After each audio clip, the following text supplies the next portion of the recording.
Are your kitchen and bathroom remodels a little overdue? Well, now's your chance to call First Response Contracting. John Sellers will take care of you. 484-256-7136. They do residential and commercial, and they're licensed and insured. Give them a call at 484-256-7136. Okay, ready? Mm-hmm. From real estate Affects the market as a whole, which then sometimes will affect the tenant. Right. Come in. to real life. We all learn in different ways. If you think about it, Wayne Dyer might not attract everybody. And everything in between. Mission was really to help people just to reach their full potential. The Brad Weisman Show. And now, your host, Brad Weisman. Okay, we have a great show. A great show. I know I say that probably every single week, don't I? Well, you put a great show. Put it together, right? Yeah, you gotta say it, yeah. Now, we have a really good show here. You know, we're bringing on a lot of people that are really here to help our audience, whether it comes from, trauma type things, people that are going through stress, people that are going through some things, inside that maybe they're dealing with and don't know how to deal with it. That's kind of like what we've been finding, and I'm really thankful for it because it's just great stuff. Yeah. And when I listen back to a lot of our shows now recently too, it helps me. Mm-hmm. I'm listening back and I'm like, these are just great people with a great message, and I'm hoping our audience is just really digging into it also. I love it. Tell me about the guest for today. The guest for today is Dr. Brian Alman is his name. He is the world's leading authority on accessing the unconscious mind for healing trauma, resolving stress, and activating inner wisdom. He's had 25 plus years helping tens of thousands of people worldwide transform their mental and physical health. His evidence-based methodology has become the gold standard for those who have tried everything without success. So this is the guy. So Dr. Brian Alman, bring him on. Hey, thanks, Brad. Great to be here. I'm glad you're here. This is awesome. Yeah. We're like you just introduced me and introduced your show. We're here for the same reasons. Yeah. To really help people tap into their inner wisdom, inner doctor, and make their lives better. So they can feel better, do better. And so we're in it for the exact same reasons. Yeah, no, and I love it. And like I said, the more that we've been doing the show, we're getting more and more people like that. It's the typical magnet thing. It's what we're putting out there, and what's happening is we're getting great guests like yourself to come in and actually provide for our audience, which is really exciting. So I love it, and I'm excited about the show because I have been looking at your information. I've been looking to look at your books and everything else. And there's different things here that we're going to talk about that. So let's just get started. I'm totally into it. Let's just go into a little bit of, why do you do this work? Did you come out of high school going, you know what, this is what I want to do. I want to be a psychologist and I want to dig into people's minds and help them and all that. How did this start? It started way before high school. I always wondered, what makes people tick? Yeah. What makes this person a big grouch? What makes this person a really kind, caring individual? What makes this person a great dad? What makes this person never around? I always wondered what makes people tick. Yeah. And so that was sort of my own curiosity. And I was fortunate, as we said before the show started, I was born in Massachusetts. And so New England's my home base. I had the woods, the forest, like a lot of your listeners have.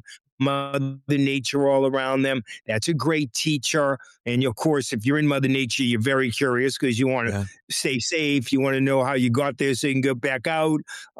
So I had the woods, the forest, really cool people. And then I had the city, Boston, 3 miles away, where I could take a bus and walk or a train and be able to be in a big city around all the colleges. Even as a little kid, I grew up wondering, why are people the way they are? I ran into my own trauma, my own stress. I was born missing part of my back, part of L4 and L5. So I had chronic back pain as a kid. And it was really tough because I still want to do sports. I still want to do PE. I still want to be part of everything. But anybody that knows that has any physical pain, it's like emotional pain and mental pain, it slows you down. It becomes a preoccupation. It can become a full-time job. So I was always searching while I was always curious for not only why people are the way they are, but what helps people get better when they're struggling and they have something that nobody else seems to have the answers to. Yeah. Yeah, it's interesting. So, and it's funny, we talk about the pain thing, and you're so right about that. When people do have some kind of chronic pain, that becomes a mental health issue also. It does. Absolutely. Can I go? Can I not go? Will I be okay? Yeah. I say no. What are my limitations? Everything. Yeah, it becomes a real kind of obsession because you don't want to be more pain and you want to feel better and you don't want to be a complainer and you don't want to like ruin anybody else's time. So, it takes some real sort of self-consciousness to figure out, okay, how am I going to make this work? And how am I going to find a way to get better? Because it's tough. If I have to always be like this is a tough battle. Yeah, it is. It is. It really is. Well, that's interesting. So that's how it started. That's how you got this into your head of I want to help people. I love the thing you say. I want to know what makes people tick. I say it about people all the time, and it's funny too. You use the word curiosity. Yeah, it's one of the words I use also for doing this show. Is that I'm curious about people. I'm curious about my guests, and when you're authentically curious, it kind of just shows, that you care about people. it's true. And you learn and you become very humble because as I've worked with people from dozens of countries, from dozens of walks of life, almost every age and stage you can imagine, with every kind of problem, because they'll find me based on referrals from their doctors or their coaches or their healers or their parents or whoever finds me. I find people that come to me are really struggling. Everybody's so unique, Brad. Yeah. Every one of us is so different. I've worked with identical twins that are very different. I've worked with people that are raised in the exact same family that are very different. So one becomes curious of how did this person get to be like that? Not that person get to be like this. And what are all the, things that they went through and then how they dealt with them or didn't deal with them that caused all of these positives and difficult situations. So curiosity is always part of it because it's just part of, oh, wow, I wonder how this person got to be in this situation. I wonder how that impacted them. I can kind of see it or sense it, but I'm going to ask them. I'm going to actually ask some good questions here and then listen with acceptance, because as a healer, as a doctor, we're as much a student as we are a teacher. Yeah, we learn from everybody that we collaborate with, everybody that we work with. So we're always learning. Always learning new things because people are so different. Yeah. So, as you're saying all that stuff, what do you find? I mean, we talk about the society today and there's always doom and gloom about every society, every culture. The baby boomers were supposed to be a pain in the butt, and then it goes to the Gen Xers and the there are all these generations. What do you see as a whole that you see the most of, that you're like, geez, man, people are really having a hard time with this, or this, and then why? What is it in our population, in our communities that we're seeing the most of, and why? Yeah. Well, the number one complaint people have is I'm anxious. Yeah. I'm stressed. I'm worried. I get upset. Now, they don't openly admit that to anybody else, but when they're with me, because they know they can trust me and they know I'm there to help them, they'll admit, I'm just running tense. I run stressed. I'm not sleeping as well. I've got stomach aches. I've got headaches. You think that's all related to how anxious I am? Now, anxiety is always focused on the future. What if? What if that happened? What if that? What am I doing wrong? What should I be doing right? So anxiety is having one foot or both feet in the future instead of really being present. That's what anxiety is, like always being on the lookout for what else could go wrong. What else do I have to be concerned about? What if that falls apart? What if that doesn't? And the roots of anxiety, because you always have to get to the root cause as well as the self-care skills. The root cause of anxiety almost always 9 out of 10 times from childhood. One of your parents ran anxious. One of your parents ran stressed. One of your parents didn't resolve their own childhood issues way before they ever had you or your siblings. So our childhoods is where we learn how to either cope effectively with optimism and a sense of self-support, or pessimism and worry in a sense of, oh, what else could go wrong? So our childhoods, what we call adverse childhood experiences, that's our assessment. 12 questions, takes 5-10 minutes to answer. We've had millions of people. I don't even know. I think the number is up to 20 million people that have answered our ACE assessment questions. So you find out where the train came off the tracks. We also have a 12-question positive childhood experience assessment. So you find out how the train got back on the track and who supported you and what went right, who were the people that really, reassured you in life. Are those the coping mechanisms then, basically, that they've discovered? Well, addictions are all coping mechanisms. Okay. They're not just problems. Self-medicating. Yeah. Yeah, self-medicating. Yeah. Overeating, drinking, prescription medication, illicit, illegal medication, all that. Those are all ways to cope, to try to feel better and get that root cause to shut up and go away and not be there anymore. And of course, that doesn't work. And so people have to get to the root cause. It's usually from childhood, although we also have an adverse adult experiences assessment because not all stress and trauma happens in childhood. Yeah. And we also have a positive version for adults also because good things can happen at any time, any day. And those assessments get you the root cause.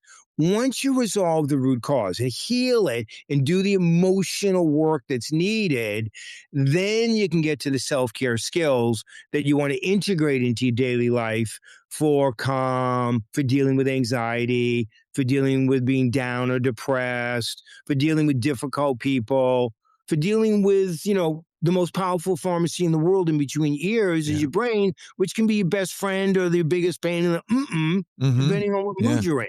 Yeah, right. So you have to be able to manage all that. You have to have self-care skills to manage all of that. Yeah. And that's something that obviously that's what you train on, or that's what you teach your patients. The other thing too is that when you were talking about when you're talking about your upbringing and your parents and saying that a lot of times it comes from how you were raised or whatever. Now is that hereditary as far as DNA, or is it hereditary or is it learned from being in the household? Yeah.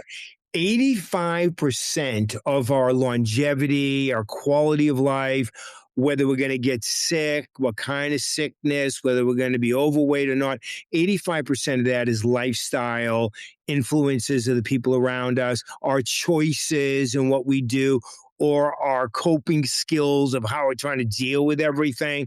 And only 15% is genetic, which is passed on from generation to generation.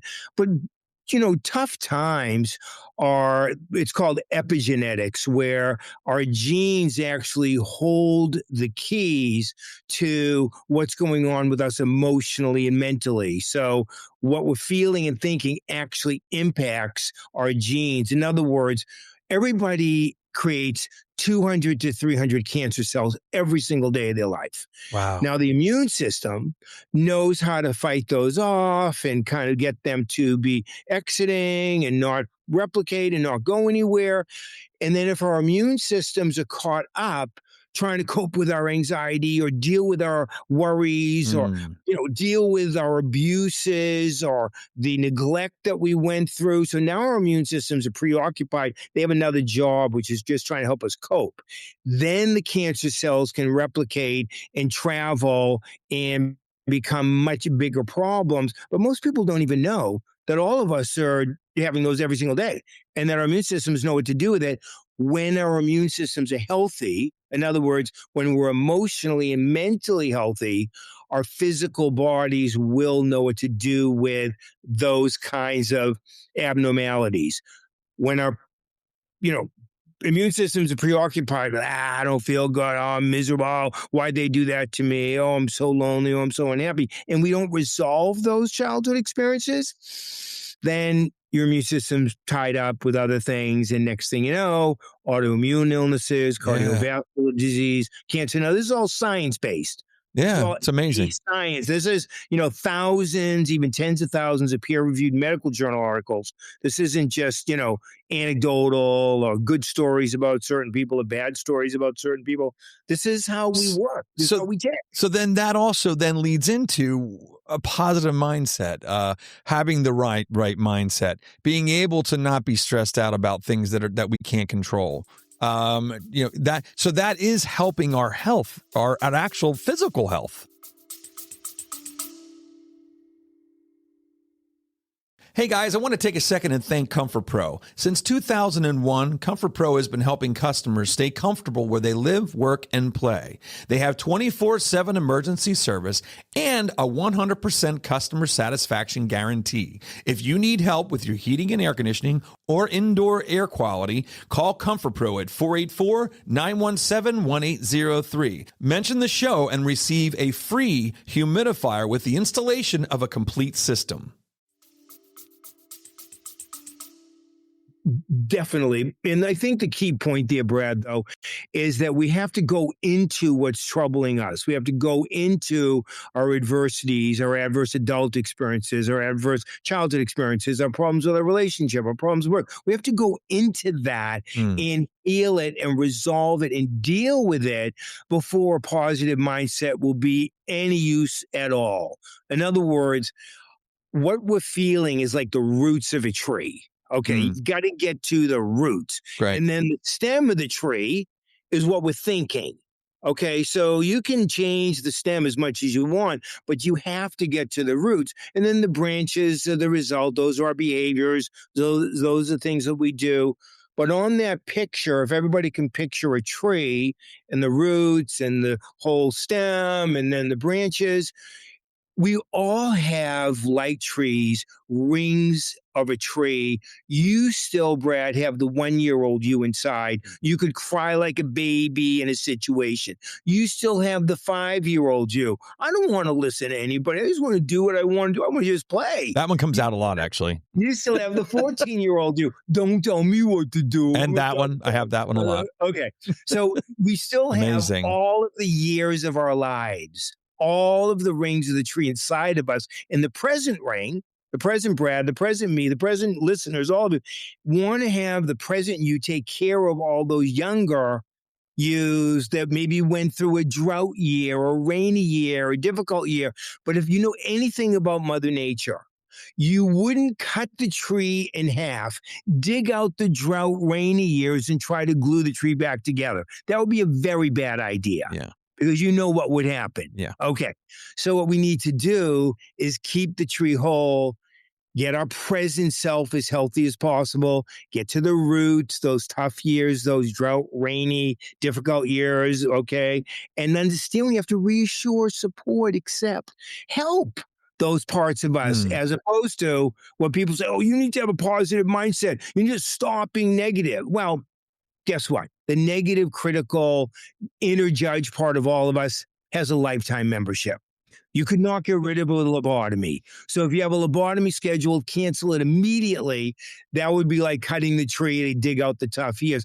We have to deal with and take care of with love, acceptance, reassurance, friendliness, compassion, all of the years, all of the stages and ages.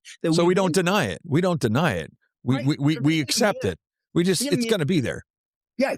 It's going to show up in a stomach ache, headache, backache, autoimmune, cardiovascular. I mean, it's going to manifest because the body is the receptacle for all of these things. And so taking care of yourself emotionally, like you said, Brad, taking care of yourself mentally, like you said, does help your body. It's all a reciprocal relationship. Yeah. Better take care of your emotions, the better your emotions take care of your body. Better take care of your mind will help your emotions. It's all reciprocal, holistic. You know, the whole you, the whole us. You can't sort of cut ourselves up into sections. And, I'm going to fix that part of me. Well, no, you got to really fix the whole you. Yeah. But it's easier to help the whole you than it is to not help the whole you. It's easier to work on your issues than it is to not work on your issues by far. You can start making progress immediately, or they can go on and on forever because time does not heal all wounds, as we know. Right. Which is what everybody says. Yeah, right. Everybody says that. It's what we learn, but that's all wrong. It's not even the way it is. Yeah. Exactly. So let's go deeper into this adverse childhood experiences. Can you explain what? Because everything I've read about you, it's in there a lot. I mean, that's something that you really specialize in. I see. Can you go into that a little bit more? Like, what is it? You know, what does adverse mean? I mean, is that an opinionated thing? Yeah. So I have been the treatment solution partner to the person that came up with the assessment, the adverse childhood experience assessment. We've been partners and collaborators for over 25 years. Dr. Vincent Folletti, he created an assessment, takes 10 minutes to answer. It was 10 questions. Now it's 12 questions. We added a couple of real important ones. Neglect while you were growing up, alcoholism while you were growing up, sexual abuse while you were growing up, physical abuse, emotional abuse, incarceration, divorce, somebody going off to war. Most people, the majority, more than 60% of people have had one adverse childhood experiences. About 20%. How many people? What's the percentage? More than 60% of us.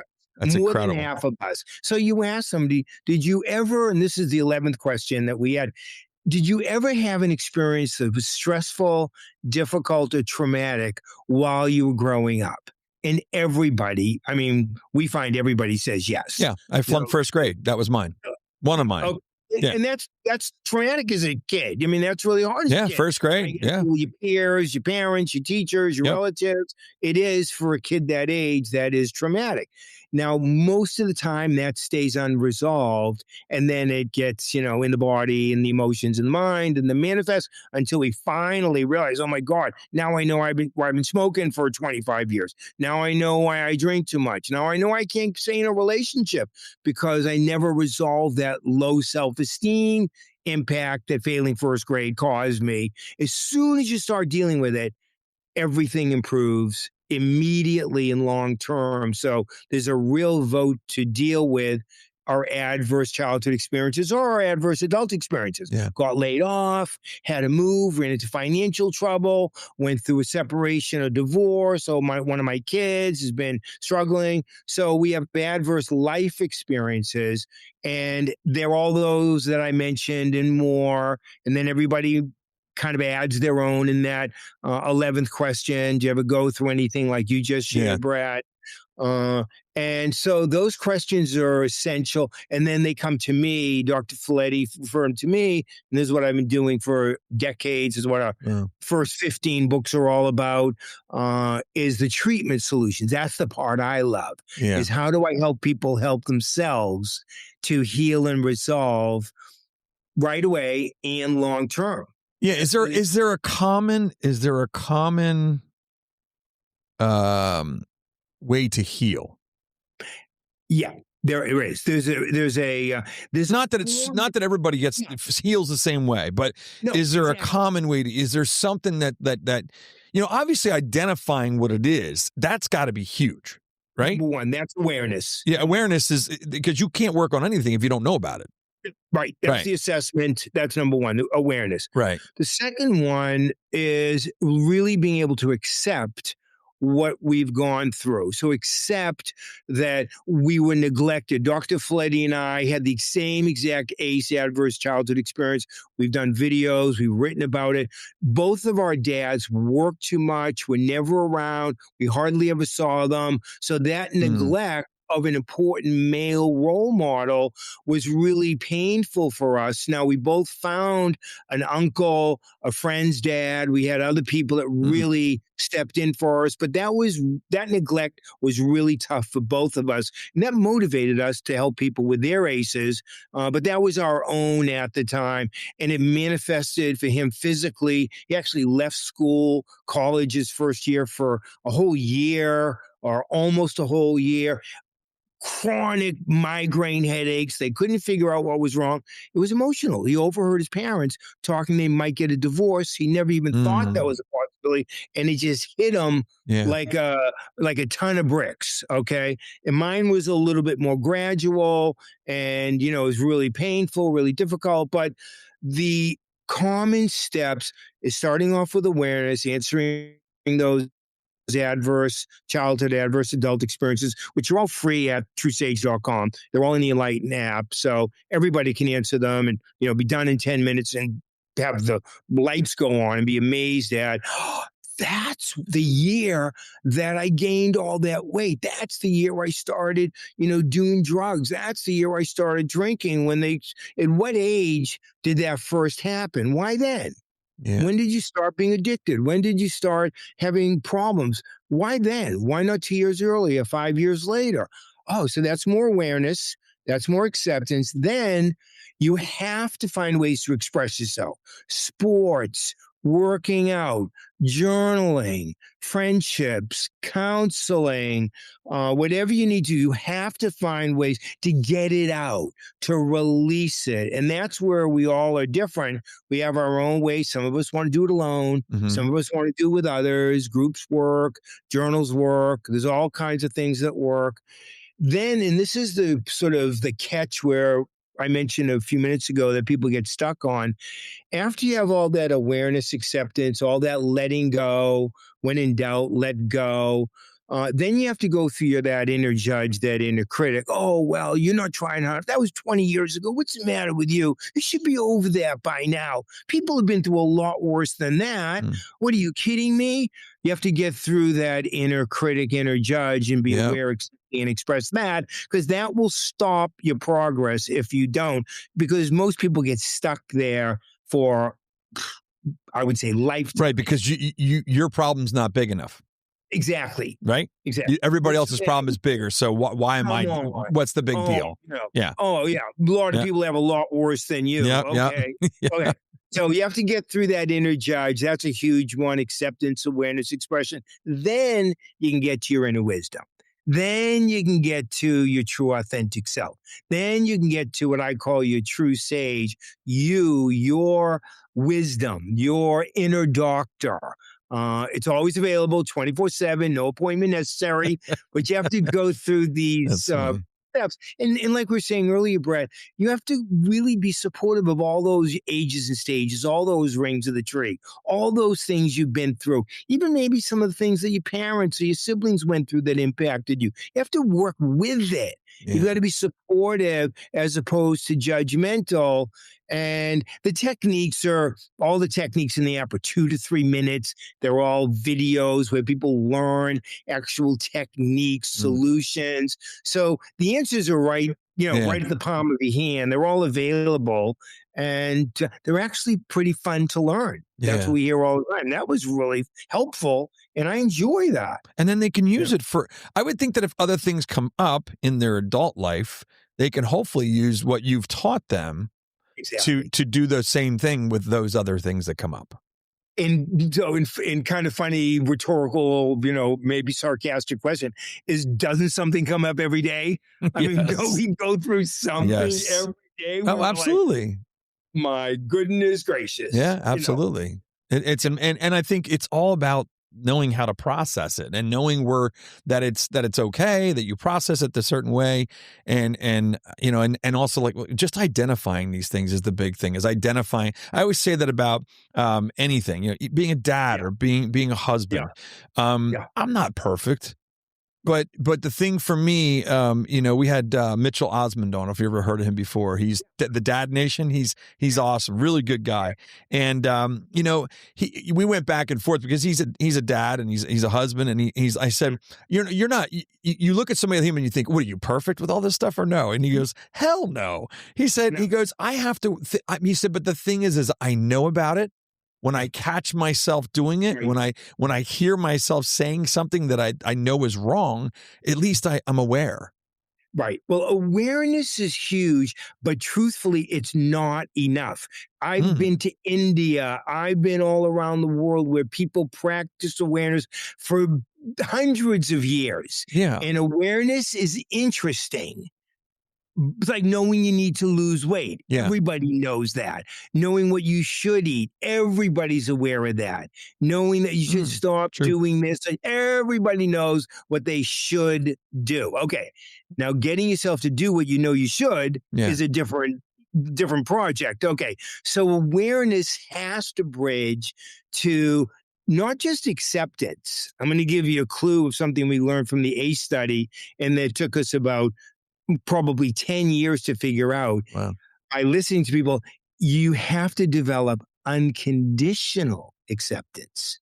like acceptance no matter what. And you talk about parents. I'm a dad, 4 kids. And so, yes, kids are teachers. Kids will teach us we need to be patient.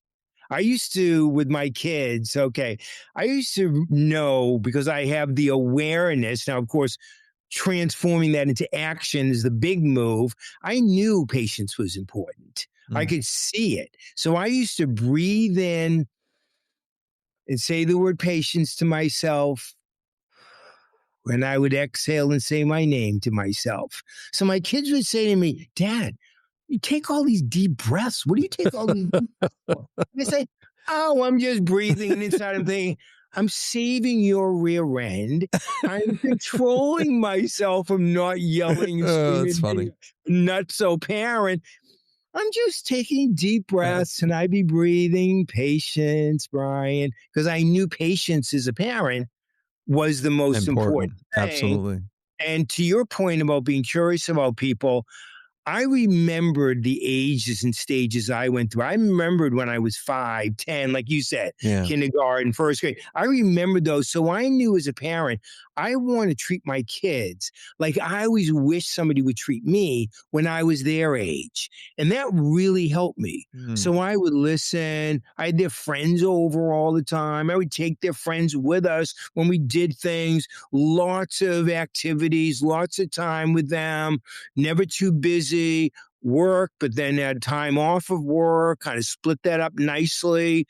And I treated the kids at those ages and stages like I would want someone to treat me. So I didn't really have those brutal years through the teen, the early teen, the middle school, the high school, because I just remembered, okay, stay patient. Listen with unconditional acceptance. Ask questions. What did you wish your parents would have done? You know what I mean? That kind of a thing. You know, yeah, exactly. So it's a pretty easy sort of formula. And so, every generation's supposed to get smarter. We know that. So, even if it's a little bit smarter, we're supposed to get smarter. And so, and of course, in my field, because I teach so many people from educators to doctors to therapists to football, baseball, basketball coaches, I have to practice what I preach. I can't just teach people. I have to actually live it. Otherwise, it doesn't really work. And people can tell. They can tell. Is this guy really unconditionally accepting, like he's teaching me how to be with myself? And they learn pretty quick. Which is not easy to do. That's not easy to do. To live what you preach, man, is not easy to do. It's a journey. It's like I went to India to see if anybody was really enlightened. They invited me there because they wanted me to teach meditators and yoga teachers how to go deeper into their meditation and yoga. And I'm thinking, wow, they invite a guy from Boston who's from California, the United States, to come to India. That's crazy. Yeah, that's pretty wild. For lifetimes. Okay. I'm not quite sure. They read one of my books, and so they liked it, and they invited me. So I went there to teach, but I want to see, was anybody really enlightened? Because I could be enlightened for 15 minutes. Sports, music, friends, Mother Nature. But, something happens, something comes up, and I really can't be enlightened anymore because I just got aggravated about something. So, okay, I'm good for a little bit. But can anybody be like that 24/7? So anyway, I go there, I teach, have a great time. They love it. It makes a big difference. And I didn't meet anybody that was enlightened. I met people that were brilliant, women and men, great ashrams, great gurus, great teachers. One of them got a toothache and his enlightenment went away. Another one, the books were late being delivered. His enlightenment went away. Another one, the lighting wasn't working. Her enlightenment went away. So as I'm getting ready to leave after traveling around the country and teaching everywhere, the last guru said to me, "What do you think enlightenment is?" And I said, always in the zone, always above it all, always present, nothing bothers you. And he said, no. And I thought to myself, I just traveled the country. I've been asking the wrong question. Oh my goodness, what's this guy going to tell me? He said to me, enlightenment is unconditional acceptance of yourself.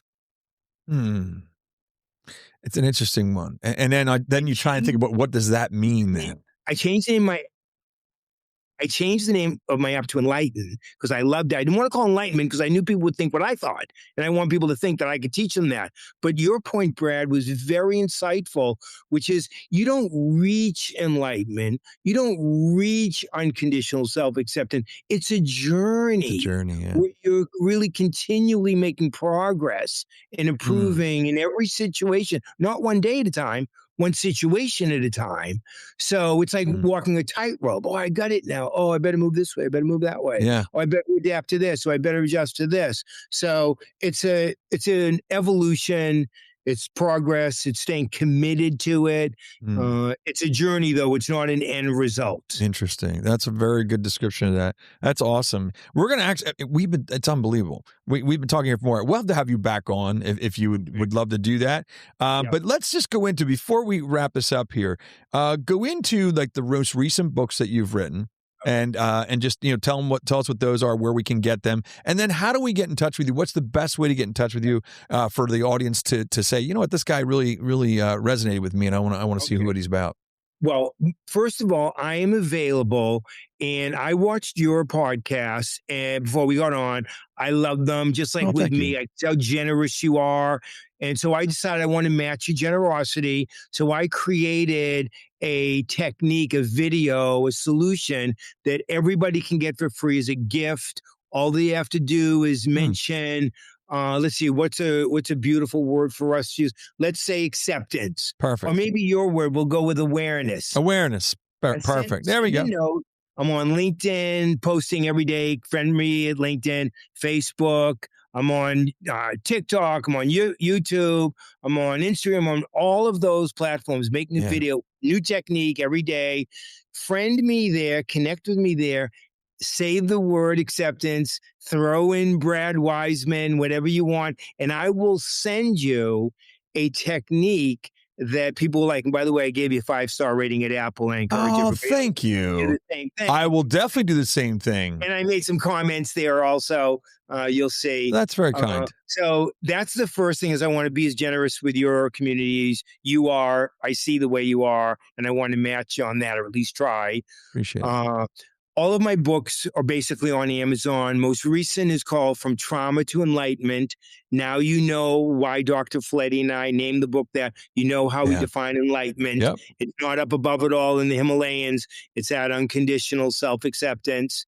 Another new book coming out is called All Hypnosis is Self-Hypnosis, because that's what helped my back pain more than anything else. And I use it a lot with helping people with emotional and psychological opportunities and challenges. I use it a lot with athletes. And all of the other books, so Your Inner Voice, so all of the other 15 books, they're all on Amazon. Awesome. You can go to truesage.com. That's my company. That's where the app can be found too. The word true, TRUE, and the word sage, SAGE.com. But I'll write back. You reach out to me about the books or about the courses or about the app. And now you have a free technique. That's because of Brad Weisman. Very cool. And I'm available. I want to help people help themselves. That's my mission. We're in a number of countries right now. We're helping, thousands of people, tens of thousands of people every day. And that's my mission, is to be available to people. All right. There you have it. Dr. Brian Alman. I am sorry we had a little bit of a technical difficulty there for a little bit on video, but we got it all, and we're excited about that. And but yeah, Dr. Brian Alman, he's amazing. You definitely want to check him out. All you got to do is look up his name, and I'm telling you, when I looked it up on Google, it is everywhere, and you definitely want to do that. Okay, that's about it. Thanks for seeing the show here every Thursday at 7 p.m. All right, thank you. Hey guys, if you're looking to buy or sell a house in Berks County or beyond, let me know. This is Brad Weisman from The Brad Weisman Show. You probably know I'm also a realtor, but I wanted to remind you, if you have any questions or you need anything, please give me a call, 484-256-5836. Thanks.